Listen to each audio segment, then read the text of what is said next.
di jalan Allah. Ini Masjid Enam Syuhada lagi dikunjungi sama Ketua Hilmi. Modal awalnya berapa Pak Yudi Pramuko? 750.000 Rp750.000 aja. Jadi ini 500 jutaan nih barang. Sekarang udah habis 310. Masya Allah, tuh udah pakai keramik, laponnya tinggal. Granit tuh kayak marmer. Tuh, Masya Allah nih, sampai juga kita ke sini. Masjid Enam Syuhada, ngapa namanya Masjid Enam Syuhada, Ya, Pak Yudi? kita mau mendokumentasikan perjuangan dakwah nama anak muda pengawal Habib Rizik Syihab itu. Masya Allah. Yang dibunuh sama orang jahat di kilometer 50. Kilometer 50 ya. Itu kan simbol memperjuangkan dakwah itu kita harus memberikan segalanya untuk Islam kan ya, untuk Masya dakwah Islam. Allah. Dan nama anak muda itulah yang sudah memberikan segalanya untuk Islam. Masya Allah. Apa nanti nama pemuda itu ada juga di sini mungkin diterapkan? Mungkin namanya 6 syuhada. 6 syuhada itu, Iya, 6 syuhada dipasang di sini, 6 syuhada. Bipali, apa yang dikomentarin dari ini semua, Bipali? Masya Allah, luar biasa. Dari uang 700.000, kalau pengen ternyata bisa. Bisa. Allah kirim. Tuh, bisa. Ya, dengan Masya. dengan masuk satu gang kecil, tapi Bapak ini luar biasa. Kecil tuh. Oh, Masya Allah ya. Satu call aja. Masya Allah. Perjuangan Pak Yudi Pramuko, YouTuber sejagat paling tua. Tertua di semesta. Tertua di semesta. Masya Allah.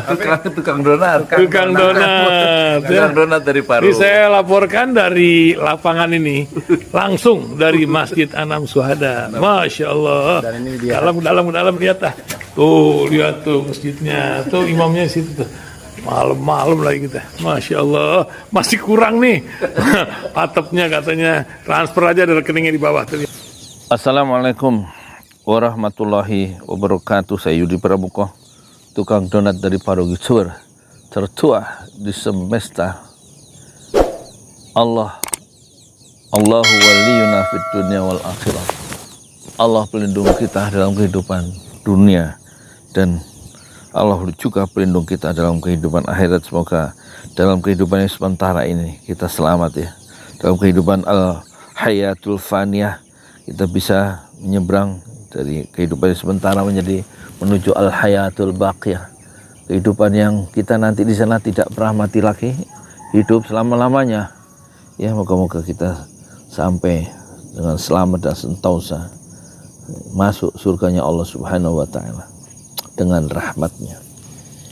Dan sekarang yang viral adalah seorang kelakuan peneliti antariksa ya, dari BRIN ya, Badan Riset dan Inovasi Nasional itu.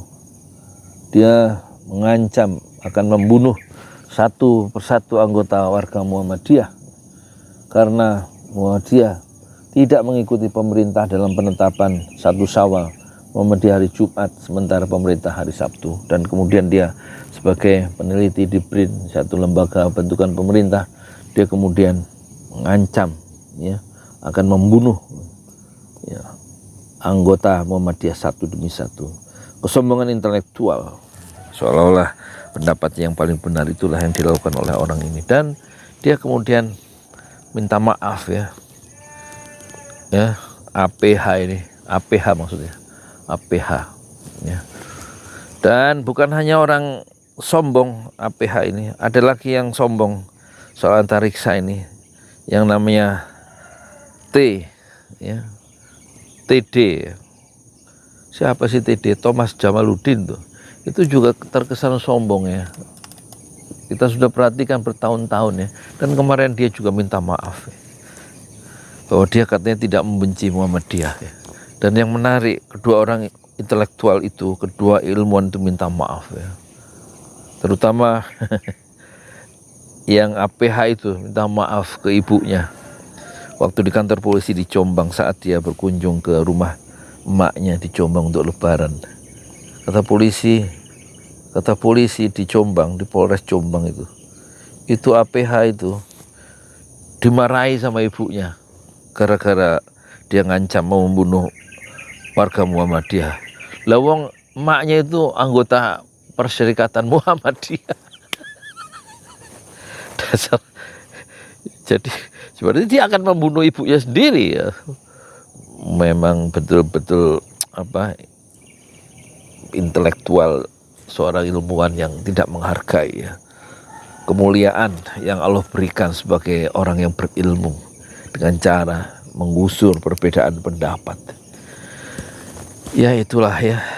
Dan banyak ya orang-orang yang harus minta maaf terhadap ibunya. Siapa? Ya koruptor-koruptor itu, pejabat-pejabat itu. Yang nyolong uang. Kan ibunya tidak melahirkan, tidak mengandung dengan keinginan anaknya supaya jadi koruptor kan. Dia ingin mengandung anaknya selama 9 bulan 10 hari itu supaya anaknya nanti menjadi orang yang berguna untuk agama, untuk nusa, untuk bangsa. Bukan ya menjadi seorang yang koruptor atau menjadi seorang ilmuwan yang tinggi hati atau seorang intelektual tukang atau seorang pengkhianat intelektualnya. Dan banyak orang-orang pejabat-pejabat di sini yang sudah menyusahkan rakyat itu harus minta maaf kepada emaknya, kepada ibundanya, kepada umiknya karena dia sudah menyusahkan rakyat. Ya, dengan kejabatannya, dengan kekuasaannya, dia menghina orang-orang yang dipimpinnya. Seolah-olah orang yang dipimpinnya, rakyat yang dipimpinnya itu harus dia atur dengan seenak perutnya, dengan kekuasaan yang dia miliki, dengan anggaran yang dia punyai, dengan ambisi yang dia paksakan untuk orang lain. Dan itu akan membuat luka ya terhadap ibunya, karena ibunya tidak ingin anaknya itu jahat ya terhadap orang-orang yang dipimpin oleh anaknya. Jadi kasus ilmuwan Brin itu bukan satu-satunya yang dia akhirnya minta maaf terhadap ibunya sendiri, tetapi harusnya orang-orang koruptor-koruptor yang sekarang masih ada di penjara Sukamiskin atau yang sudah berada di luar, itu dia harus minta maaf ya kepada ibunya yang sudah melahirkannya, menyapihnya dan melahirkannya selama 30 hari. Wa hamluhu wa fisaluhu 30 syahr. Ibunya ya yang sudah menyapih, mengandung 9 bulan 10 hari dan menyusuinya ya selama 30 bulan. Jadi kalau di kandungan itu 9 bulan 10 hari, maka dia harus mendapatkan rodoah, harus disusui anaknya itu. 30 dikurang 9 bulan berarti 21 bulan ya yang harus ya, disusui dan disapih dalam usia 30 hari. Kandungannya 9 bulan dan kemudian rodoah menyusunya 21 bulan. Kalau bayi itu prematur 6 bulan ya, maka salasuna syahra 30 bulan dikurang dari 6 bulan di dalam kandungan, maka dia harus disusui sampai disapih selama 24 bulan. Jadi tetap 30 bulan. Dan ibunya yang hamalathu ummuhu kurhau wadu'athu kurha ya, mengandung dengan susah payah, mengandung dengan berat dan kemudian juga melahirkan dengan mempertaruhkan seluruh jiwa raganya untuk kelahiran si jabang bayi. Tetapi si jabang bayi menjadi pengkhianat intelektual dengan alasan ingin persatukan elemen bangsa, tapi dengan cara berkhianat terhadap ucapan-ucapannya sendiri. Hendaknya dia harus minta maaf kepada ibunya, meskipun ibu yang mengandungnya meskipun dia keluar dari seorang rahim Kristiani, dia harus minta maaf terhadap ibunya yang non muslim itu, karena dia sudah menyusahkan banyak orang dengan mengingkari kata-katanya sendiri sebagai seorang pejabat publik. Mudah mengucapkan saya timbul bersama rakyat, saya tenggelam bersama rakyat, tetapi faktanya dia timbul bersama Jokowi dan rakyat dibiarkan tenggelam demi persatuan bangsa. Jadi apa maksud omongan itu?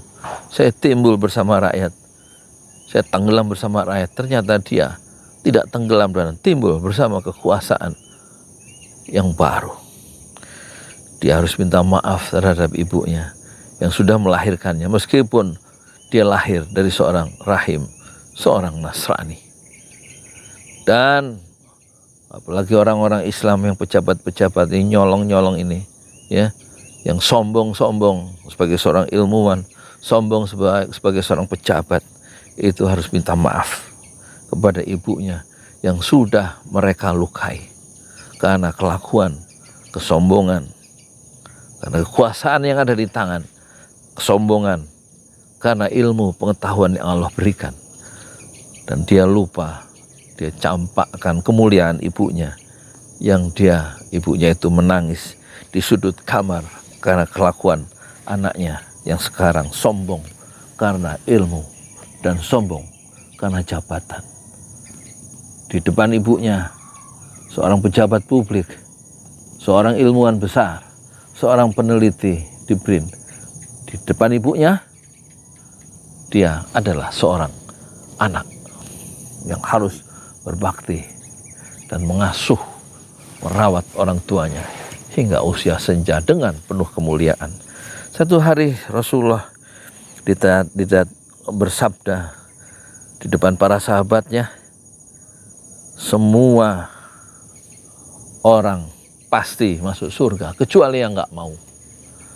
Sahabat terkejut dengan ucapan Rasulullah, ya Rasulullah, apakah ada orang yang tidak mau masuk surga? Jawab Rasulullah, ada orang yang tidak mau masuk surga. Siapa ya Rasulullah orang yang tidak mau masuk surga? Semua orang masuk surga kecuali orang yang tidak mau. Siapa itu ya Rasulullah? Rasul menjawab, orang yang tidak mau masuk surga ialah seorang anak yang dititipi orang tuanya yang sudah renta, dititipi orang tuanya yang sudah senja, dititipi oleh Allah kedua orang tuanya, ibu bapaknya yang sudah sepuh. Tidak dia rawat, tetapi dia sia-siakan, dia singkirkan dalam kehidupan keluarganya. Dan kemudian orang tua itu terluka oleh kelakuan anaknya yang sudah menyingkirkan mereka di akhir senja mereka. Dia cukup mengirimkan seorang babysitter, perawat untuk orang tuanya yang sudah tidak bisa kemana-mana, tapi dia menyaksikan anak-anaknya berjaya di televisi, dihormati banyak orang, tetapi dia melukai aku. Kata sang ibu, orang-orang inilah, anak-anak yang durhaka inilah, yang tidak merawat orang tuanya, yang tidak memuliakan orang tuanya, hanya menyiram orang tuanya dengan uang dan tidak menyiram orang tuanya dengan kasih sayang dan kemuliaan. Maka itulah orang-orang yang, kata Rasulullah, semua orang masuk surga kecuali yang enggak mau. Siapa yang enggak mau masuk surga? Ialah seorang anak yang menyingkirkan, yang memandang rendah dan tidak merawat dengan penuh kemuliaan ibu dan bapaknya. Assalamualaikum warahmatullahi wabarakatuh.